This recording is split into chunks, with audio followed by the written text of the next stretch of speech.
Many times they're afraid to speak out, so that's why I have like activities that they go around and they have to speak to each other, and that they they're forced to do it, but in a positive way. Not I won't say like, okay, now you have to talk, but more that everyone is talking at the same time. And I think a lot through your attitude that they feel more relaxed and feel more open. And then after a while they get to know you, they get to know your teaching style, what you want from them, Go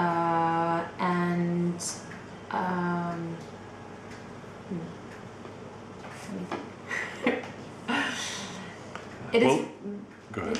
I was going to say, it's not just the verbal communication, like what you were saying, it's The smiling, the attitude. non-verbal communication, how you talk with them. Can you talk a little bit about that? How do you hold yourself? What do you do? So I always, before Like stand up, show me like, if you were going to be standing and talking to the class, How would how- I stand? yeah, how would you stand? Oh, I don't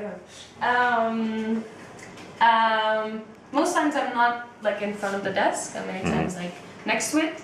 And when I would walk in, it would be like, welcome everyone, or thank you for being here. Say like, good morning, how is everyone? I normally ask like how they are, what they've been doing. I walk around a lot as well, around the room. If they have like particular questions, I don't like to be like looking down on them, so many times I go like, okay, can you show me your work?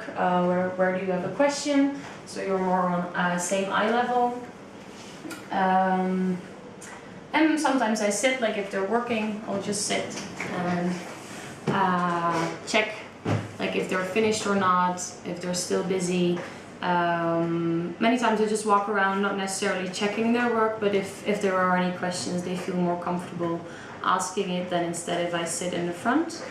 And I look a little bit like, okay, do they understand? Are they writing? Are they doing it or not? And what is also, I think, important is that not just during the classes, but also outside the classroom, that you're open to them, and if they ask something, you'll make time for them, and that you're also friendly besides that, and that they feel they can come to you anytime if there is any problem or any help that they need. So I try to remind them that as a teacher we're here for them to help them further, and that we want the best for them as well, and that we're not here to judge them, or we want to help them further. Now, speaking of like the nonverbal communication that you do to communicate with them, did you learn to spot a student, especially if they're timid and they want to be, they want to please you? And did you learn to spot a student who was having trouble, who was afraid to ask?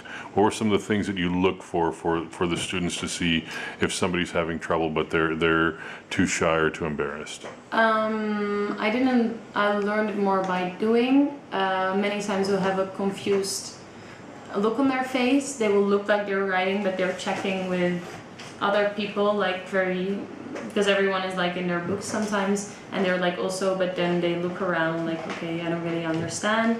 Only a few will be like, okay, sorry, I don't know. So I check like, okay, are they really working? Are they really writing something down? Or are they still just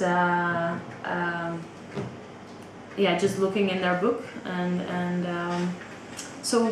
And especially with a speaking exercise, I try to walk up to every one of them. So I join in as well. I don't let them talk, but I join in as well. And especially the ones that I know are weaker in English, I will ask them a question, and I'll make sure they answer it correctly. And many times I ask follow-up questions. So I'm a bit longer that I speak to them than others that have stronger speaking skills. So they get a little bit more exercise.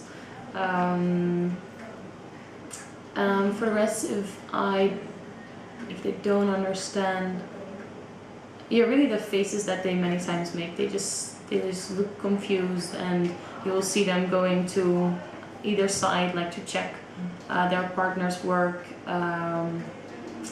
and And many times if the others are already finished and they're still writing, you also like, okay, yeah, they're a bit slower, or they didn't really get it, or they're just still thinking about their answers and need a little bit more time. So sometimes I give them more time and the others have to wait.